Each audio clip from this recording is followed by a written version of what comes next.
Muchas gracias, bienvenidos todos a el último panel. Espero que podamos ser interesantes, ya una jornada súper larga. Y el objetivo de este panel es contarle un poco cuál es el rol del capital inversor, el venture capital, en el desarrollo de un ecosistema emprendedor, apoyando a esos emprendedores de alto impacto. El año pasado fue un año que trajo muchas sorpresas en lo que tiene que ver con el AgTech en Argentina. Por ejemplo, John Deere adquirió la compañía Quinagro y Agrofy, una de las compañías AgTech más grandes de Latinoamérica, cerró una de las rondas de inversión más grandes para una compañía de esta industria en toda Latinoamérica. Y eso habla muy bien de nuestros emprendedores, o sea, lo que distingue a nuestros emprendedores en general de otros players de la industria, como emprendedores de Estados Unidos, por ejemplo, es que en general nuestros emprendedores conocen la industria, se formaron en la industria y eso les da un conocimiento mucho más profundo de cuáles son las necesidades del productor y hacia dónde tienen que enfocar sus soluciones. Y eso los VCs, los que están buscando invertir en compañías innovadoras, lo ven y lo valoran muchísimo. Creo que hay como un creciente interés sobre lo que es el AgTech. Hace 5 años nadie hablaba de AgTech y hoy AgTech es un tema de agenda y hay cada vez más interés en este sector. Y eso lo vemos en la cantidad de transacciones que se realizan, no solamente en la cantidad de deals, de inversiones que se realizan, sino en el tamaño y en el volumen de fondos comprometidos por los inversores.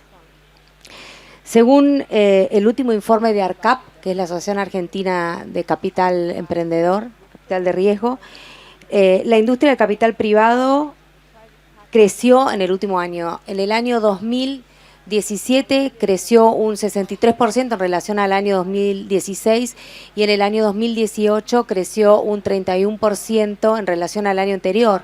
Esto implica que hay un creciente interés por invertir en compañías de este sector. Aunque si analizamos un poquito más en profundidad esos números, vemos que en Argentina es uno de los países que menos inversiones recibe dentro de Latinoamérica y también vemos que los inversores tienen algunos verticales que les interesan más y AgTech recibe solamente el 2% de las inversiones de toda Latinoamérica de capital emprendedor. O sea que está generando mucho interés, pero todavía hay mucho camino por recorrer.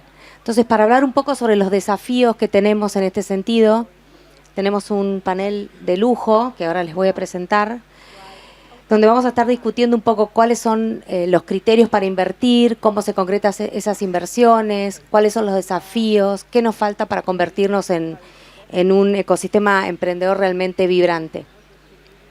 Bueno, hoy forman parte del panel Bernardo Milesi, y Bernardo es fundador y Managing Partner de Glocal Agro, que es una de las primeras aceleradoras con foco en agro, en la industria en Argentina y en Latinoamérica.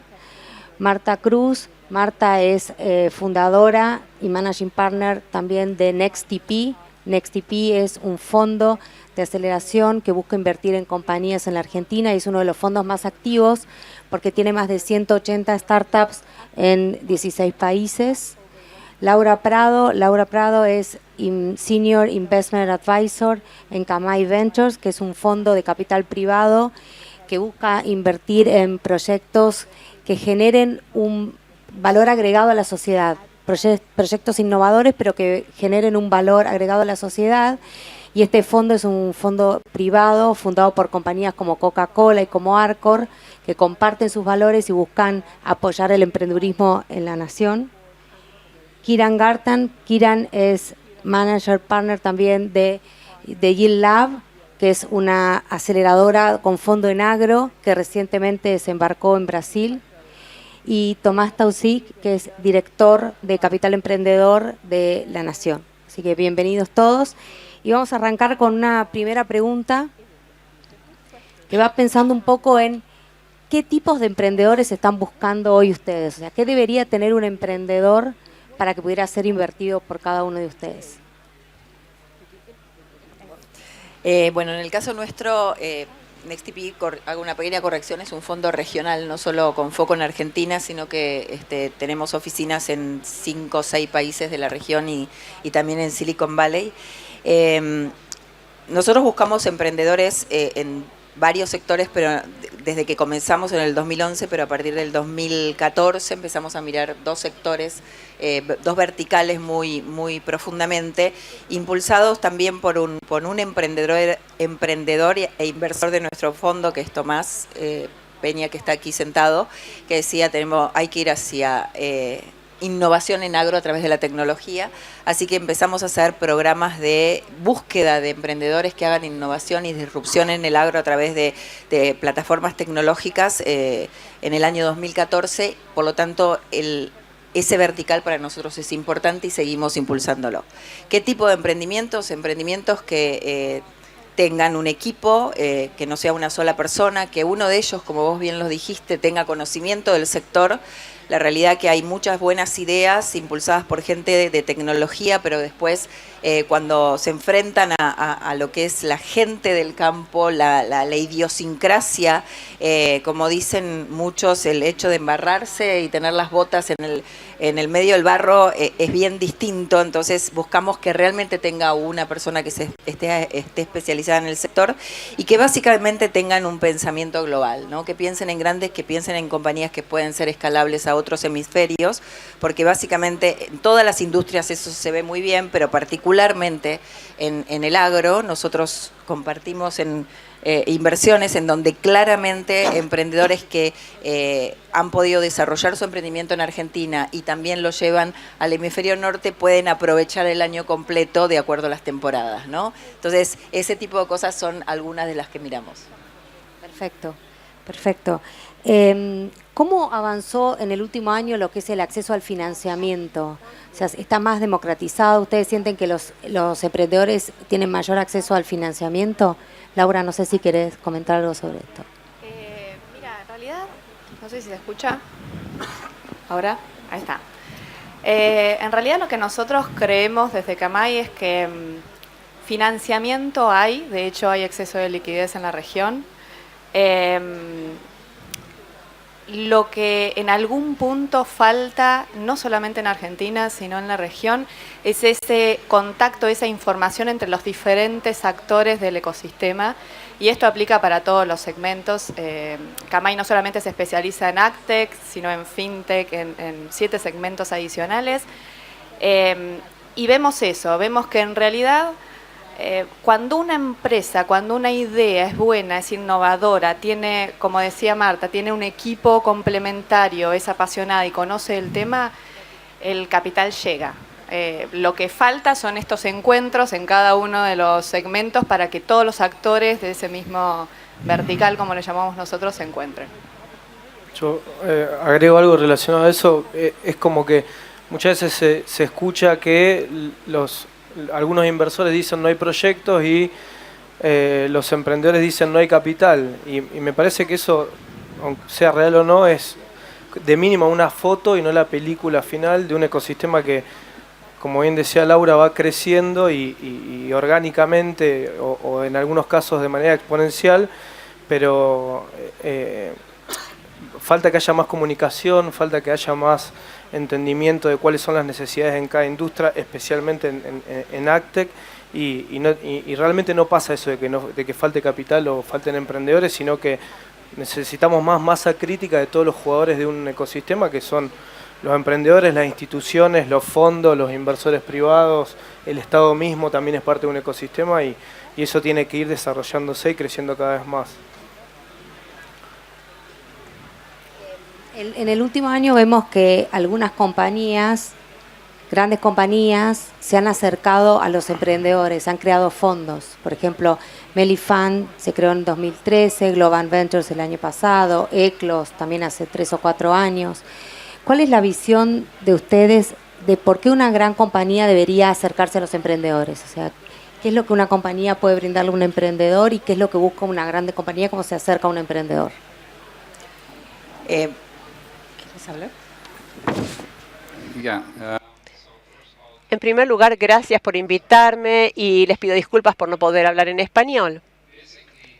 Básicamente, el Yield Lab, yo empecé este año en Brasil y enfrentamos tendencias similares en Brasil y en Argentina. Hay muchas startups, muchas empresas que quieren involucrarse. No sé si buscan proyectos locales, si son un hub de innovación. Entonces, incluso si miramos a Estados Unidos, todavía no se ha demostrado cuál es el mejor modelo, pero creo que lo importante es que se está haciendo algo. Antes había un abordaje de cierro los ojos. La gente no estaba dispuesta a mirar la tecnología, la innovación y la revolución del sector de AgTech. Creo que ahora hay mayor apertura para por lo menos mirar la tecnología y la innovación. Sigue habiendo una falta de coordinación en la información, hay muchas startups, mucho dinero de inversión, pero encontrar la pareja perfecta a veces es difícil, requiere mucho trabajo, y esa es nuestra función principal, encontrar ese flujo, filtrar ideas, encontrar las parejas correspondientes, ver cuáles son los desafíos, cuáles son los obstáculos. Creo que enfrentamos desafíos similares en Brasil y en Argentina, o estamos aproximadamente en la misma etapa. Quizás Argentina está un poquito por delante en términos de capital de riesgo, pero Brasil es un mercado tan grande que creo que va a crecer muy rápidamente. Básicamente, creo que lo bueno es que el timing, el momento cambió. En los últimos 6 meses a un año hemos visto un gran cambio, mucha innovación, mucha inversión, muchos fondos de inversión. Creo que ese es el principal cambio. El mercado está cambiando y se está abriendo a esta idea de utilizar la tecnología en lugar de escalar plantando más hectáreas. Creo que se está creciendo de una forma más eficiente y más sostenible. Recién de Brasil y retomando la pregunta anterior respecto a la disponibilidad de capital en Argentina, creo que en los últimos 3 años se viene trabajando de una manera sostenida como para que cada actor del ecosistema tenga el rol que tiene que tener dentro de este mundo de inversiones y de innovación. Y cuando digo ecosistema estamos hablando de los emprendedores que no podrían seguir existiendo si no existen también las aceleradoras, los inversores, los VC, los inversores ángeles, las corporaciones con sus inversiones directas o a través de fondos, y el rol del Estado en el sentido de ser un inversor más de todo este proceso, pero dejando actuar a aquellos que realmente tienen el conocimiento de selección y de acompañamiento a los emprendedores. Seguramente Tommy puede hablar desde el adentro mejor que yo, pero básicamente creo que tomando los mejores modelos de cómo ocupó el Estado un rol preponderante, desde Israel, pasando por países de Latinoamérica, inclusive como Colombia, Chile, Brasil en su momento con Vendes y demás, creo que se ha hecho un progreso enorme. Ahora, respecto al tema de las corporaciones, que era tu pregunta, ¿por qué deberían acercarse? Básicamente primero porque la corporación es un actor necesario para completar el ecosistema de emprendimiento. O sea, los emprendedores que están sentados acá necesitan probar sus productos en los grandes poseedores de tierras y de cabezas de ganado y demás.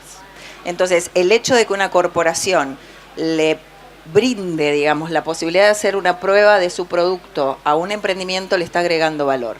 Y si a su vez tiene un fondo en el cual puede invertir en ese emprendimiento, no solamente que le agrega valor al emprendimiento, sino que también capta valor de ese emprendimiento por ser el inversor. Entonces, creo que modelos como Camay en este caso, o como en el caso nuestro, que manejamos un fondo de 8 bancos argentinos en el área de FinTech, que decidieron juntarse siendo competencia y tener un fondo de inversión para invertir en startup todos juntos, son casos que hay que replicarse, se deberían replicar mucho más.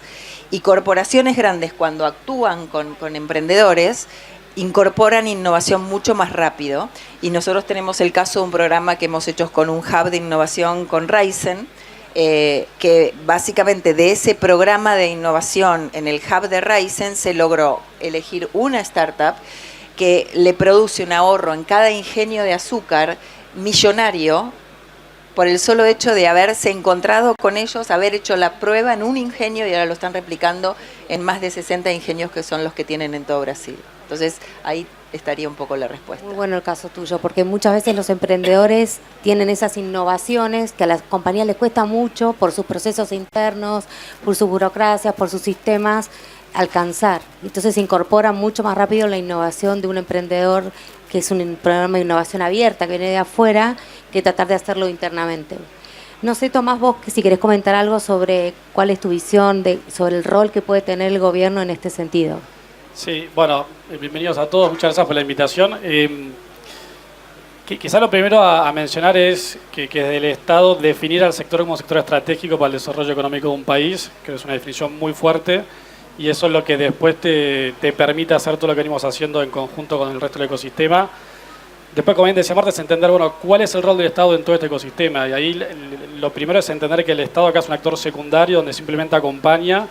Y los protagonistas son claramente los inversores y los emprendedores. Y el rol del Estado más fuerte en ese sentido es marcar la cancha con un marco regulatorio amigable y que fomente este tipo de iniciativas. También entender que es una política pública de muy largo plazo, donde hemos dado muy buenos pasos en los últimos 3 años, pero queda muchísimo por recorrer. Y hay que tener paciencia y hay un aprendizaje y un costo de aprendizaje de todo el ecosistema lógico. Y ahí hemos sacado la ley PYME 2016, ley de Emprendedores 2017, hemos corregido una regulación de la super de seguros para permitir que las aseguras puedan invertir en startups y en capital emprendedor, la reciente ley de economía del conocimiento, es decir, todo ese marco regulatorio va fomentando y apoyando el desarrollo de este ecosistema. Y después sí entender que en un estadio muy incipiente como el que tenemos en Argentina, el Estado, además de marcar la cancha, tiene que apoyar y fomentar, si querés, el encender la mecha para que después ese fuego ya sea 100% del privado. Y ahí lo mencionaba Marta, primero estudiar qué se hizo en el mundo y qué se hizo en Latinoamérica y aprender lo bueno y lo malo de esos casos. Y sí, si querés, nosotros tenemos 2 grandes máximas a la hora de hacer política pública, que es por un lado, entender que quien seleccione los proyectos debe ser el privado y no solo por un tema de no discrecionalidad, sino por un tema de incentivos y de capacidad. Sería una locura pensar que nosotros desde el Estado central en Buenos Aires podemos elegir y ya tener acceso a todo ese talento en el resto del país. Y el otro, si querés, y lo cual es sostenible el modelo en largo plazo, y fue el caso de Israel, es que cada esfuerzo público esté apalancando un esfuerzo privado. Y ahí tenemos varias iniciativas, pero por ejemplo, un fondo de aceleración donde coinvertimos con aceleradoras, de hecho con Glocal es uno de los casos, donde cada dólar que invertimos en startups que elige el privado también acompaña esa inversión y nosotros solamente nos metemos con la plata, no nos metemos en ninguna decisión de esa compañía. Y ahí ya hemos invertido más de 8 millones de dólares en el último año, donde el 60% es público y el 40% es privado. También tenemos otro programa con fondos de VC, donde también NextTP está justo en los 2 programas, donde ahí somos un inversor más en 3 fondos de 12 millones de dólares en cada uno de esos fondos, siempre y cuando ese fondo levante al menos 18 millones de dólares más del sector privado, en esta lógica de entre todos ir construyendo el ecosistema. Y después hay un rol que es más informal, si querés, que es el de conectar, y un poco lo que mencionaban los chicos, conectar un mundo emprendedor donde muchas veces no conoce o no sabe la existencia de un mundo inversor que cada vez es más pujante, y no solo en términos de inversión que vos mencionabas, sino creo que el dato más relevante que tiene ARCAP hoy es la cantidad de gestores nuevos que se empiezan a operar en Argentina, desde Coca y Arcor con Camay, desde YPF, de SoftBank, o sea, jugadores realmente importantes en la Argentina y en la región que empiezan a mirar Latinoamérica, y ese es el resultado, si querés, lo que nos termina validando que algo interesante está sucediendo en Argentina. Y si querés puntualmente en Actec, para mí todavía hay un potencial inmenso no explotado. De nuestro portfolio de 50 compañías, solamente 3 son de Actec. Creo que hay una oportunidad gigantesca para seguir profundizando ese camino. Y creo que también tiene que ver con este diálogo entre el productor y la tecnología y el emprendedor y las compañías de agro que puedan apalancar este crecimiento. Y por último, si querés, somos súper conscientes del camino que queda por recorrer. Hay un montón de regulaciones que hay que ir mejorando, un montón de procesos y burocracias que tenemos que seguir corrigiendo. Pero estamos muy tranquilos y muy optimistas que realmente es por acá y creo que como un ecosistema estamos yendo en la dirección correcta.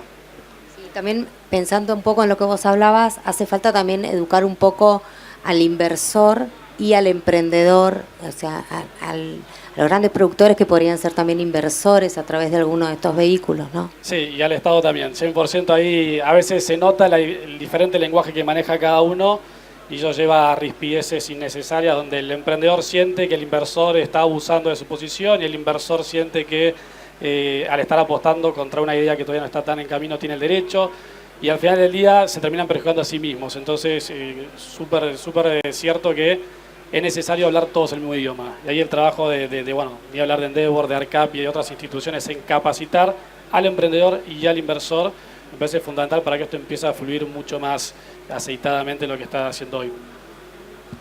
Perfecto. Ahora, una pregunta que estaba pensando, me resulta interesante es, ¿qué tiene Rosario o qué le falta para convertirse en un ecosistema AgTech referente para Latinoamérica como es San Luis en Estados Unidos o quizá otros ecosistemas en Israel o Brasil? Perry, ¿vos cómo lo ves? O sea, ¿qué tiene y qué le estaría faltando? ¿Se escucha? Yo creo que en términos relativos contra otros lugares, otras ciudades en la región, no solamente en Argentina, tenemos mucho más. O sea, yo lo veo con una mirada optimista. Realmente Rosario tiene, se mencionó antes, qué compone un ecosistema, tiene a las grandes compañías multinacionales, a las compañías nacionales, Preside tiene su sede acá en Rosario que representa a miles de productores, emprendedores. Mencionaste Agrofy, una startup reconocida, es de Rosario, sigue teniendo su oficina principal acá y demás. O sea, todos los jugadores que tienen que componer un ecosistema están. Creo que por un lado hay que ponerle toda la energía posible para ir lo más rápido posible dentro de lo lógico y sano, pues tampoco es apurar cosas que después hacen que se tomen decisiones apresuradas y haya malas experiencias, que nos puede generar un efecto contrapuesto. Y en ese sentido no hay algo puntual, más inversión, más emprendedores, creo que es que todo el ecosistema cada vez trabaje más en conjunto, por ejemplo como pasó con este evento hoy, que un montón de gente colaboró y nos pusimos todos de acuerdo para que cada uno ponga su granito de arena y hoy en Apresid se hable de AgTech, algo que en otro momento podría haber sonado como una locura. Así que yo creo que pasa por ese lado y hay que tener un poco de paciencia en algunas cosas, como lo tiene que ser el capital también. Creo que un tema no menor es que en el agro la inversión, el capital es más paciente por el simple hecho de que la iteración, es decir, la posibilidad que tiene un emprendedor de validar, como hablaba Marta a la hora de validar con corporaciones, de validar su producto, tiene los temas de la naturaleza misma, que es que tenés estacionalidad y no podés estar iterando y validando tu producto todo el tiempo, entonces inevitablemente los procesos son más lentos, pero nada, insisto en el trabajo coordinado y colaborativo de un ecosistema que sea de todos. Parece que esa es la clave. Tomar lo mejor de lo que hay en el resto del mundo, pero estoy totalmente convencido que no va el copy-paste de tenemos que ser el Silicon Valley de Rosario. A mí me pone muy nervioso cuando escucho somos el Silicon Valley de Argentina. No, tenemos que ser Rosario con nuestro propio estilo y nuestras propias formas de crear emprendedores e invertir, tomando lo mejor de Silicon Valley, obviamente, o de otros lugares del mundo. En Estados Unidos no hay otro Silicon Valley. Exactamente, tal cual, o otro Israel o el que sea. Perfecto. Kiran, ¿qué diferencia fundamental encontrás vos entre los emprendedores de Brasil y los emprendedores de Argentina? Creo que el tema principal tiene que ver en gran parte en Brasil. Estamos viendo empresarios en una etapa inicial. Uno de los principales problemas es el plan de negocios. Uno se pone muy contento con el producto, están muy enfocados técnicamente, pero a veces se olvidan del plan de negocios o el para qué lo están haciendo, que es ganar dinero. Entonces es muy frecuente, muchas de las startups, no es fácil de corregir, pero a veces, bueno, esto está basado en tesis y ese es el modelo. Es un tema, pero en general creo que el problema más importante para los emprendedores es la falta de comunicación con el usuario final de la tecnología, que es el productor en Brasil. Hay un caso interesante en Mato Grosso, donde hay una asociación de productores, AproSoja, que estableció un proyecto y ellos están analizando los problemas que tienen los productores y les alcanzan las tecnologías disponibles para resolver esos problemas. Es un hub de innovación, entonces ellos van al campo, ven cuáles son los problemas reales y tratan de resolverlos en lugar de hacerlo de otra forma, donde están los emprendedores que crean una solución. Tal vez el problema existe, pero no tienen los márgenes los productores para afrontarlo, para pagarlo. Entonces, este hub de innovación es un buen modelo de negocios, hay que tener un modelo sostenible y creo que ese es el problema, no es solo en Brasil o Argentina, es en todos lados. Lo bueno es que se está resolviendo se están tratando de conectar estos hubs. En este evento tenemos gente de Cuiabá, de Piracicaba, de Londrina, que son los 3 principales hubs de Brasil en lo que es AgTech, y entonces la tesis está tratando de ampliar la comunicación entre Rosario y otras regiones. Creo que es poderoso en cuanto a números y que la información debe transmitirse de forma más eficiente para que funcione. Es un caso, a problemas que los productores no tienen, o sea, y no están dispuestos a pagar por esas soluciones, básicamente. Bueno, ahora me gustaría que cada uno de ustedes cuente un caso de éxito, de alguna inversión de éxito que haya realizado, y por qué considera que esa fue una inversión de éxito, o sea, por qué considera que ese caso fue exitoso. Bueno, en el caso de Camay particularmente es un fondo demasiado reciente para que te pueda contar un caso de inversión. Camay se formó en febrero del 2019. Lo que sí te puedo decir es que desde febrero del 2019 a esta parte creemos que hay mucho potencial desde la tecnología para el potencial del agricultura y ganadería, y efectivamente para crear nuevos puestos de trabajo y buscar nuevas oportunidades de negocios. Es lo que puedo brindarte en este momento. Hablemos el año que viene. Caso seguramente. Voy a ser un poco injusto, pero ya que lo mencioné antes, primero habría que definir éxito, ¿no? Pero desde un punto de vista... Está bueno, contanos qué es un buen caso para mí, exitoso. Por eso elegí el caso, voy a mencionar el caso de Agrofy. Primero porque en términos económicos ellos están logrando muy buenos resultados en valuaciones y nuevas rondas y triplicando en promedio su evaluación en muy poco tiempo. O sea que en términos económicos, que es algo muy importante, no lo único, es un buen caso. Pero después me parece muy interesante porque justamente, no lo digo con una connotación localista de Rosario, sino desde que del interior se pueden crear realmente emprendimientos muy interesantes. Hoy son más de 100 personas trabajando en Agrofy. Están en Brasil logrando muy buena atracción, lograron armar equipo. Los conozco personalmente y siempre estuvieron muy comprometidos con el proyecto y fallaron una vez y volvieron a intentar con la misma idea 15 años después y la lograron. O sea, es un caso de donde siempre hablamos de que el equipo es lo más importante. Bueno, me parece que es un ejemplo. Tienen sus cosas, no son perfectos, pero me parece un muy buen caso y donde a su vez ellos, al ser un marketplace, es como que es realmente algo distinto que el mercado no estaba acostumbrado a adoptar y están teniendo mucha atracción. O sea que eso muestra que hay apetito de empezar a usar cosas más digitales en el sector y a ir rompiendo esa barrera, y hay inversores como NextTP Lab también, inversores de afuera, inversores corporativos, inversores estratégicos. O sea, es una combinación interesante de factores. Nosotros tenemos muchas compañías de agro invertidas en nuestro portafolio, por lo tanto mencionar una en particular sería muy injusto porque la verdad que están haciendo un buen trabajo. Todas están o en pre-series A o en series A, como mencionaba él, el caso de Agrofy.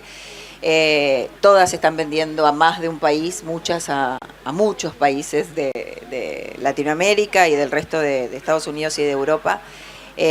Dotaciones de personas que van entre 10 a 100 personas empleando en forma directa y con mucho más en forma indirecta, porque los marketplaces sabemos que generan empleo indirecto.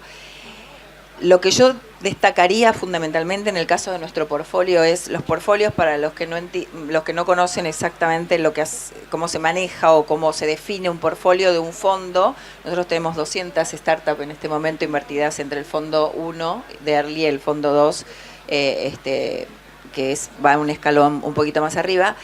Se compone de aquellas compañías que les va muy bien, aquellas que están en etapa de crecimiento, otras que están estancadas y algunas que se murieron, ¿no? Las que denominamos write-off, ¿no? Que desaparecieron del portfolio, y es lo natural que eso ocurra, ¿no? En un fondo donde se invierte tanto en muchas compañías como en pocas, siempre hay un porcentaje que desaparece, ¿no? Y están las buenas, que son las que tienen que llevar adelante un buen rendimiento para el fondo. Lo que puedo decir que de mi portafolio tenemos 50 compañías que son high impact, que tienen valuaciones superiores a los 50 millones de dólares y tenemos un unicornio, no de agro, pero hay un unicornio. Tenemos unas 80 startups que están en proceso de crecimiento y escalando, unas 50 más que están ahí, o 40 que están ahí, que no sabemos si van a ir para arriba o para abajo, pero hay otras 40, 50 que no están más. La buena noticia es que ninguna es de agro. Entonces hay potencial para crecer. Hoy no tenemos ninguna compañía que hayamos invertido de agro y tecnología que sea un write-off dentro de nuestro portafolio. O sea, pueden estar mejor o peor o, digamos, cambiando el modelo de negocios, pero tenemos casos que han empezado en el año 2012, 2013, que han hecho una serie de pivot y que hoy son compañías sustentables, que están creciendo. Compañías que vinieron, el caso Quilismo, por ejemplo, en el cual tenemos inversiones ambos, creo que todos, ¿no? Quilismo. Sí. Sí. Quilismo vino Nosotros diciendo... Claro, obvio. Quilismo es una compañía que decía, traigo una solución para la utilización del agua, ¿no? O sea, como para obtener mejor rendimiento del uso del agua en el campo, a pasar a pensar que es una compañía sustentable y que además está mejorando, está impactando al planeta por el mejor uso del agua, ¿no? Es como un cambio de mindset de decir, es este problemita el que estoy resolviendo, a decir, no estoy resolviendo un gran problema, ¿no? Entonces, si bien hay mucho todavía por crecer y tienen mucho que trabajar para poder desplegarlo, hoy para mí el éxito es que dentro del portafolio de las compañías de agro no hay ninguna write-off. Perfecto. Kiran, ¿querés contarnos algún caso de éxito en los que hayas invertido? So, like the others here, we're a fairly recent fund, so it's a 10-year. Entonces comenzamos en Argentina, Latinoamérica tenemos en 5 empresas, 2 en Argentina, 1 en Chile, 1 en Perú y la primera en Brasil esta semana. Entonces creo que definimos el éxito en las primeras etapas. Nuestro es que las empresas se expanden regionalmente. Después de las 3 que invertimos el año pasado, 3 en Brasil, 2 en Estados Unidos. Entonces esto muestra el crecimiento, la evolución. Para nosotros eso es éxito. Éxito financiero es un proyecto más a largo plazo y podemos juzgarlo viendo el lanzamiento de productos, las finanzas que aumentan, y tratamos de elegir los mejores equipos, pero como dijo Marta, hay una cuestión de cifras. Uno a veces tiene que aceptar pérdidas, es bueno para el ecosistema, algunas ideas fracasan. Esto no es el fin del mundo, sino que bueno, hay otros emprendedores que van a empezar nuevamente y van a hacer las cosas mejor, y eso es una nueva experiencia interesante. ¿Qué tiene más peso a la hora de invertir? ¿El equipo o la idea y el proyecto? Creo que es un mix de varias variables. Creemos que una buena idea que tiene un buen equipo atrás es un caso de éxito casi seguro. Pero creo que hay muchas variables y a la hora de sopesar las dos, no podría poner una delante de la otra. Creo que tenés que tener una muy buena idea, pero también tenés que tener un equipo que lo puede ejecutar. Nosotros dentro de Kamai Ventures tenemos diferentes stages y tenemos un programa en el que tenemos una company building y una aceleradora, y para hacerte un poco la distinción entre las dos, la variable fundamental que tenemos en cuenta en el company building es la idea, pero definitivamente si viene un solo emprendedor con esa idea, tratamos de armar un equipo complementario y que la pueda llevar a cabo. En nuestro caso, para mí el modelo de negocios o la idea y la tecnología es como una condición necesaria, no suficiente. Para mí el disparador o el driver es el equipo, claramente. Porque partiendo de la tesis de la premisa que es altamente probable que tengan que cambiar el modelo de negocio, está en que cambiar quizá la tecnología o el mercado al que apuntan. O sea, hay un montón de situaciones por las que tiene que pasar el equipo que quizá hagan que cambien 100% lo que armaron al principio, y la única manera en que eso se sostenga en el tiempo es que el equipo sea complementario y lo suficientemente bueno y tenga resiliencia para seguir adelante. Pero bueno, es nuestra visión personal. Yo voy a contar a través de una anécdota. Nosotros tenemos una inversora y mentora del fondo que se llama Gwyneth Ketterer, que es una de las 5 mujeres de Wall Street. O sea, ha manejado grandes y ha hecho fundraising y grandes fondos de $1 billion. Y un día la invitamos a dar una charla a los emprendedores acerca de qué mira un inversor al momento de invertir, y en un momento dado, como ella viene del private equity además, ¿no? Entonces de invertir en estadios muy, muy avanzados, cuando le preguntan qué miraba ella, me pregunta a mí qué pensaba yo que miraba ella al momento de invertir, y le dije, bueno, vos mirás los estados financieros, cómo son las inversiones que hacen con el excedente de capital, qué probabilidades tienen de poder hacer el IPO. Me dice, ¿y vos qué mirás? Gente, solamente gente. Yo lo mismo. O sea, creo que no hay un estadio en el que no se mire el equipo. O sea, si hablamos con SoftBank, viene y te dice sí, porque buscamos empresas, compañías que realmente tengan tecnología, pero que sean afines a nuestro ecosistema de otros emprendimientos, para que te hagan negocios en el medio, que empiecen en grande, bla, bla. Pero al momento de decidir, te dicen, ¿y el equipo cómo es? ¿No? Entonces digo, creo que todo, la idea es una buena idea, llevada por un mal equipo, seguramente no va a tener ninguna cabida, pero por más que el modelo de negocio sea claro, la tecnología sea exponencial, pero si quien está detrás de todo eso no tiene las capacidades, lo más probable es que no. A vos el equipo te pesa muchísimo a la hora de decir. Y nosotros decimos siempre, las ideas no valen nada, lo que valen son las implementaciones, ¿no? Y la realidad es que eso pasa, o sea, ideas hay muchísimas, son muy lindas, bárbaro, pero el tema es tener el temple para soportar, para ejecutar eso, y la capacidad para llevar adelante los momentos buenos y los momentos malos. Y eso claramente depende del equipo. De la persona, o sea, las habilidades, hoy hablábamos a la mañana justamente con la ministra de Educación del gobierno de la ciudad, y hablaba de la nueva forma de educación en donde no se les enseña a los chicos nada,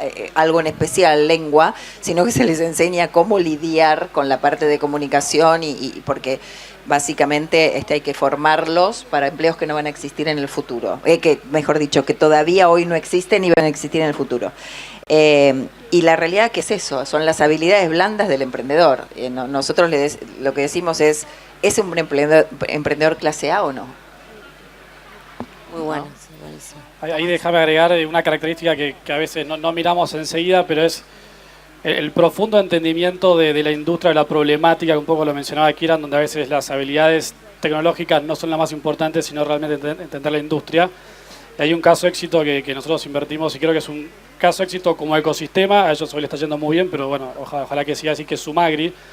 Sumagri son emprendedores que vienen de una gran corporación de la agroindustria, entienden perfecto. Ellos cuando deciden emprender, lo primero que hacen es detectar 20 demandas o problemáticas del sector y empiezan a tachar una por 1000 razones. O sea, fueron primero al problema y después a la solución. Y hoy han desarrollado a través de tecnología un control de calidad que pasó de 5 días a 5 minutos por Big Data y software y hardware. Y también es un caso éxito porque Eclos, la incubadora de Quilmes, los aceleró y los incubó sin invertir. Y ahí el primer gran mensaje es: no siempre es plata. O sea, Quilmes le abrió las puertas de su compañía para que puedan tomar muestras, puedan probar tecnología y capacitarlos, vaya al producto, abrirle, imagínate, la marca Quilmes, te da un montón de oportunidades. Después Sumagri lo coinvertimos nosotros del FONSE junto con Glocal, y ellos hoy están desde Argentina exportando servicios al mundo. Y eso es un poco, si querés, en la discusión de qué modelo de país queremos. Y cuando juntás la economía del conocimiento con el mundo del agro, creo que el potencial es inmenso, y eso es lo que queremos. Compañías argentinas de agro y tecnología exportando de Argentina al mundo al final del día. Perfecto, buenísimo. Bueno, vamos a empezar con algunas preguntas del público. Recuerde que nos pueden mandar preguntas al número que aparece en pantalla.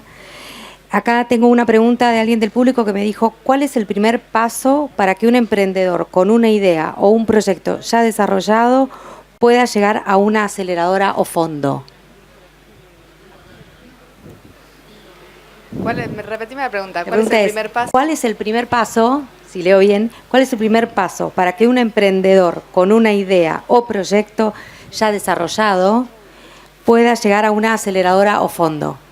Para específicamente en Camay, que ya abrimos la convocatoria para la aceleradora, lo primero que tienen que hacer es llenar el formulario que existe online y seguramente alguien de nuestro equipo se pone en contacto con ustedes y lo que hacemos es tener entrevistas que van de menor a mayor siempre, pasan por diferentes filtros, los filtros los conversamos recién hace un rato, en donde la primera persona realmente lo que se fija es si existe un fit con las compañías, las corporaciones que hoy en día están fondeando a Camay Ventures, porque básicamente lo que buscamos no solamente es que se cuadren dentro de los segmentos que buscamos, sino también que podamos darle un aporte adicional, no solamente a los emprendedores, sino a las corporaciones que tenemos atrás.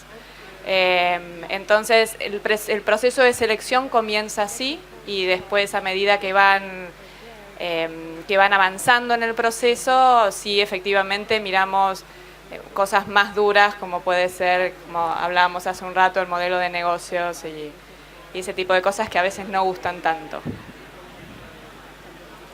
¿Nomás quiere contar cómo se pueden poner en contacto con ustedes? Igualmente hay un formulario online que, digamos, muy similar a lo que dijo ella. Yo creo que lo importante es, me parece que las preguntas que en general tenés en los formularios de todos son preguntas que a veces no están todas las respuestas y te dicen, che, no puede completar todo el formulario, no importa, son preguntas que en el fondo le sirven al propio emprendedor responderse. Entonces, al igual, digo lo mismo, invitarlos a que se contesten esas preguntas, porque para poder avanzar sí o sí tiene que haber una respuesta a todos esos puntos. Después, en nuestro caso, para ser bien concreto, sobre todo muchas veces nos consultan en qué estadio tiene que estar la tecnología. Bueno, equipo full time, eso ni hablar, no puede ser un solo emprendedor, como dijo Marta también. Nosotros tiene que tener un mínimo producto viable, como se dice, que pueda ser validado enseguida por el mercado, por potenciales usuarios. Pero no necesita estar facturando. No necesita estar facturando, ni mucho menos. Sí que apenas ingresa a nuestro proceso, nosotros podemos dar vuelta y contactarlo con un montón de gente que le va a decir, me sirvió, no me sirvió, corregí esto, cambiá esto, modificá esto otro, esto está buenísimo, etcétera. O sea, porque ahí es donde realmente le podemos agregar más valor en la iteración que hacemos que tenga con toda la gente que colabora con nosotros. Eso para mí es lo más importante. Bueno, estoy de acuerdo con lo que dice, pero yo les diría que lo primero que tienen que hacer es preguntarse para qué quieren estar en la aceleradora, ¿no? O sea, si quieren estar en una aceleradora, tienen que elegir en cuál, entender si está alineado con lo que ellos, digamos, están desarrollando, industria, con la foco en la investigar quién es la aceleradora, quiénes son los managers, cómo piensan los managers, que son los que finalmente van a ser los que los van a elegir. O sea, esta cosa de ponerse en los zapatos del que los va a seleccionar es algo que en general los emprendedores no hacen. Y después, nosotros también tenemos formulario abierta la convocatoria permanentemente, porque hacemos programas continuamente para corporativos, para las corporaciones, para que puedan probar los productos y demás. Digamos, esa es la parte formal, pero la otra parte es esta, ¿no? Entender el para qué, entender en cuál, qué estoy dispuesto a hacer o no hacer. Y por el otro lado, y eso ya es para todos los sectores, no solamente para el agro, cuando tengan las entrevistas a los emprendedores, por favor, si van a escuchar y piden un consejo, no traten de justificar todas aquellas objeciones que aparecen en la charla, porque hay una tendencia de que uno pregunta y hace una observación y dice, no, pero yo lo hice así porque no, bueno. Cuando al tercer o cuarto pero ya es como que decís, bueno, ok. No, o sea, esta capacidad de escucha del otro y de aprendizaje es una cosa que es un capital que tienen que desarrollar porque es para ellos. Y que si en definitiva la aceleradora no los acepta o el fondo decide no invertirlos, que no se piensen que son lo peor del mundo y que no tienen más posibilidades, porque muchas veces los inversores o en proceso de aceleración no aceptamos algunos proyectos simplemente porque no hacen fit con con la estrategia que se están llevando en un momento o porque consideran que no se los puede ayudar por la red de mentores que uno tiene. O porque es una cuestión de timing muchas veces, o del tamaño de la inversión. Exacto, pero que sigan intentando, ¿no? Que sigan golpeando puertas. Quizás están buscando más plata de la que ustedes pueden invertir o al revés, menos plata de lo que es el ticket mínimo de ustedes. Entonces eso también es Eso una es parte cuestión. un poco de lo que decía Marta de la investigación de en qué aceleradora querés entrar. ¿Quién está Exactamente. atrás? ¿Cuál es el ticket máximo? ¿En qué estadio estás vos también? Sí, es como buscar un novio, tenés que pensar Exactamente. cuál es el mejor para vos. Perfecto. Bueno, acá tengo otra pregunta del jurado, del público que me dijo, ¿qué están viendo o analizando en potencial de blockchain asociado al agro?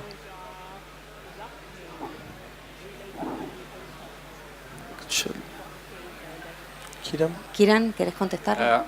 Yeah, so block Blockchain es la palabra de moda, mucha gente está hablando de esto, pero nosotros en realidad no miramos eso, miramos la tecnología. Antes preguntaste sobre el equipo, las ideas, nosotros tenemos las 5T, no sé si se traduce igual con T en español, pero el equipo, la tesis, que es la idea, la tecnología, que incluiría también blockchain, el timing, que es muy, muy importante, y el mercado disponible total, que es lo que muchas veces las empresas olvidan mirar. Para resolver un pequeño problema, tenemos que ver cuál es la escalabilidad de eso. Entonces, blockchain es uno de esos elementos, una pequeña parte. Creo que es una buena solución, pero quizás se lo haya hablado demasiado, quizás sea un exceso. Creo que podemos utilizar algo más simple o menos costoso para resolver muchos problemas de trazabilidad, confianza, que deben resolverse en el sector agrícola sin recurrir a blockchain, pero algunas startups están investigando esto y utilizando soluciones con blockchain, por lo tanto es un tema de tecnología y creo que definitivamente es algo que se puede aplicar a la agricultura. Una vez más, no sé si el momento es ahora o no, o quizás en el futuro. Para mí personalmente creo que es una solución que podría ser muy útil, pero no en este momento. Bueno, lo que vemos es que muchas veces se habla de las alternativas son infinitas en blockchain, claramente, y ya no hace falta seguir mencionando las buenas cosas que se podrían hacer. Con lo que nos encontramos es que se habla mucho de blockchain como fin en sí mismo, y blockchain es un medio para lograr algo. Entonces es como que, ¿y qué vas a hacer blockchain? Bueno, pero para, digamos, ¿para qué? Así que nada, me parece que el tema está principalmente en eso, entender que es una herramienta, no el fin en sí mismo. Nosotros estamos viendo el tema, lo que más recibimos es el tema de trazabilidad de diferentes procesos y en el tema de logística, blockchain aplicado a logística, eso digamos que es como lo más fácil de encontrar. Aún así coincido con ellos que todavía hay mucho por desarrollar y por eso casi que voy a decir una primicia. Nosotros básicamente vamos a comenzar en el muy cortísimo plazo 1 o 2, todavía no sabemos, programas de aceleración específicamente para adopción de plataformas de blockchain para compañías que han trabajado en diferentes tecnologías y que quieran entrar al mundo del blockchain y adapten a aquellos que hoy están desarrollando tools para que puedan desarrollar cosas que no tengan que ver con el blockchain en sí mismo, sino con cómo el blockchain puede ayudar a un proceso de reducción de costos, de registro de determinadas cosas. El otro día estaba en la bolsa de cereales de Buenos Aires y decían que una problemática de todos los productores es el hecho de las facturas que reciben de los productores que luego de 5 o 10 años, no sé, el productor no está más y viene la FIP y le dice, pero ¿cómo? Esta factura es apócrifa porque no existe más. Y bueno, pero en ese momento existía y hay que buscar en los archivos de la factura y encontrarla y demás, y que bueno, que una plataforma de guarda de documentos confidenciales a través de blockchain es una solución que puede darles a todo ese grupo y hacerles una reducción de costos porque el proceso mejora. Entonces, bueno, en eso estamos, pero básicamente el programa va a tener por objetivo la adopción de tools de blockchain para pasarlos a los emprendimientos que ya están un poco más desarrollados. Perfecto. Otra pregunta que tenemos acá del público es, en general, ¿cuánto capital toman de las compañías en las que invierten. ¿Cuánto equity? ¿Cuánto equity sería? Sí. Sumi. Sería, ¿cuánto equity toman de las compañías en las que invierten? En mi caso depende de la evaluación. Ya te contesté. Eso es lo que iba a decir yo. Como máximo entre un 25 y un 30% como máximo. Pero depende de la evaluación. Nosotros ahí lo que tenemos, lo que tenemos de gobierno, tenemos ciertas cláusulas para proteger a los emprendedores de que ninguno de estos instrumentos pierdan el control de la compañía, y después sí nosotros nos sumamos a lo que hace el privado. Es decir, si ellos toman el 10, nosotros es como si tomásemos el 10 en términos de derechos económicos, no políticos. Justamente lo que decíamos, que el Estado no se meta en el governance de una compañía, pero bueno, sí pueda recuperar eventualmente algún éxito. Yeah, Depende de la empresa, nosotros empezamos con algo chico, conocemos a la empresa, queremos ver cómo crece y después ir invirtiendo cada vez más, pero en general es del 5 al 10% al principio, pero una vez más depende de la empresa, de los ingresos, del crecimiento, etcétera. Queda poquito tiempo. Les agradezco mucho todo el tiempo que estuvieron acá, las respuestas y todo. Estuvimos hablando de pensar en grande, hablamos de equipo, hablamos de lo importante que es la ejecución, más que la idea quizás, de la importancia del equipo en la toma de decisión a la hora de invertir. Hablamos de mercado, de tecnología y de timing. También Kiran comentó un poco cuáles son esos 5T a la hora de invertir.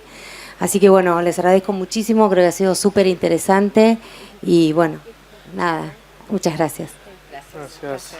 Con este aplauso les agradecemos entonces a Bernardo Milesi, Kieran Garland, Laura Prado, Marta Cruz y María José Soler y Tomás Tausig. Ahora vamos a invitar, antes de finalizar la actividad de esta tarde aquí, a Tomás Peña, director de The Yield Lab Latam, a presentar algo que él nos va a contar en instantes.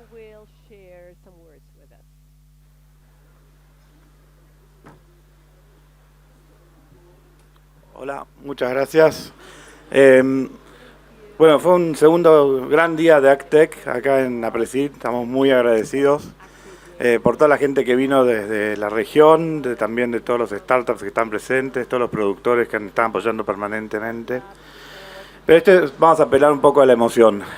Hace un poquito estuvimos dando una charla en la U a las 8, 9 de la noche a chicos que estaban estudiando y una chica dijo, yo tengo un caso que quiero contar.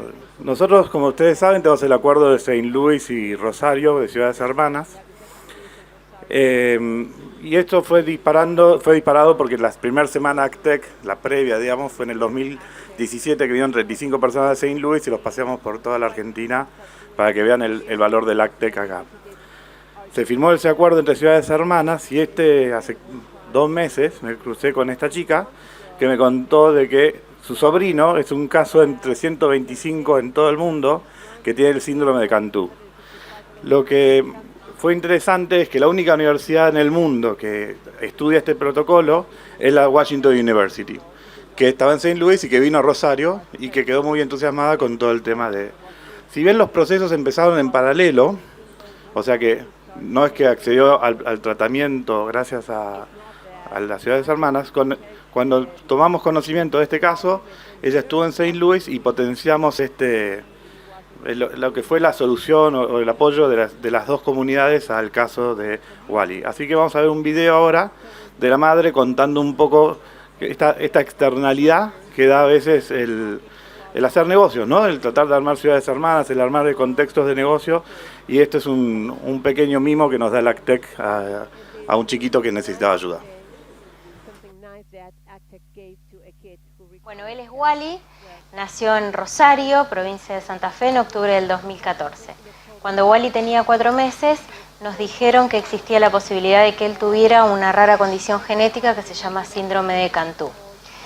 Y también nos dijeron que en ese momento había solo 50 pacientes en el mundo que portaban esta misma condición y que el comportamiento de este síndrome era estudiado únicamente en la ciudad de San Luis, en la Universidad de Washington.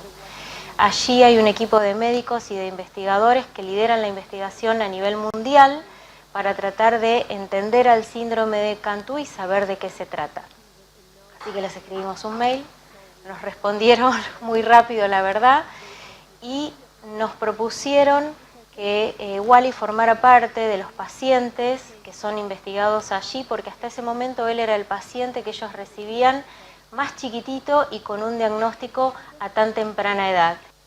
Bueno, ese día que llegamos a San Luis nos encontramos con un mundo nuevo, pero por sobre todo nos encontramos con un grupo de gente que nos esperó, nos recibió con los brazos abiertos, pasaron a formar parte de la familia del síndrome de Cantú y ellos decidieron acompañarnos, acompañar a Wally y también empezaron a enseñarnos. Ellos querían mostrarnos qué estaban haciendo, qué era lo que querían hacer y qué era lo que esperaban lograr.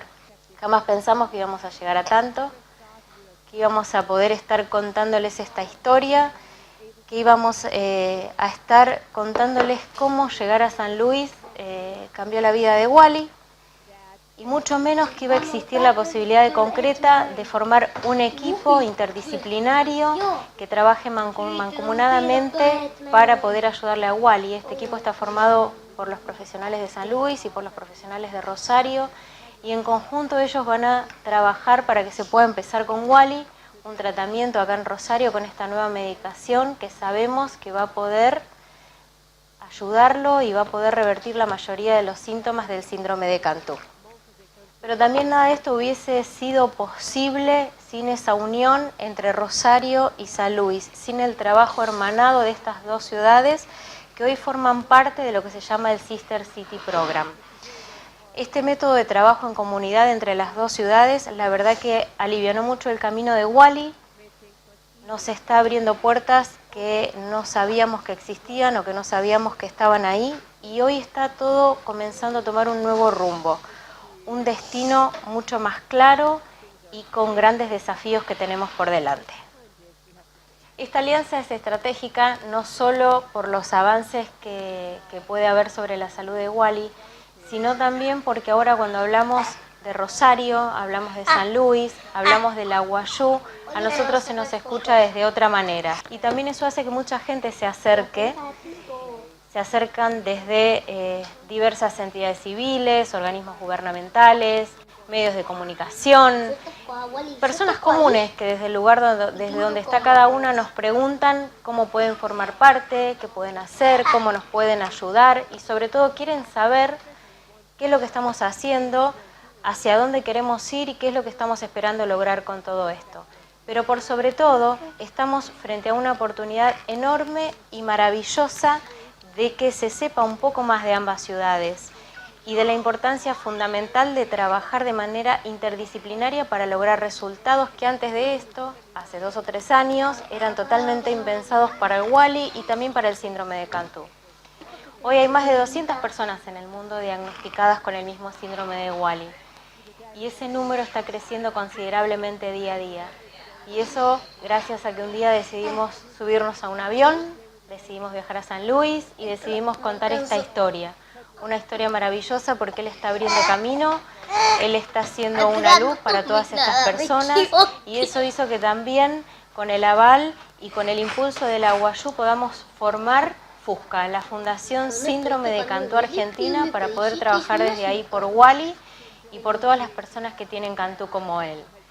Hay mucho camino por recorrer, hay mucho por descubrir, hay mucho por hacer y esto recién empieza.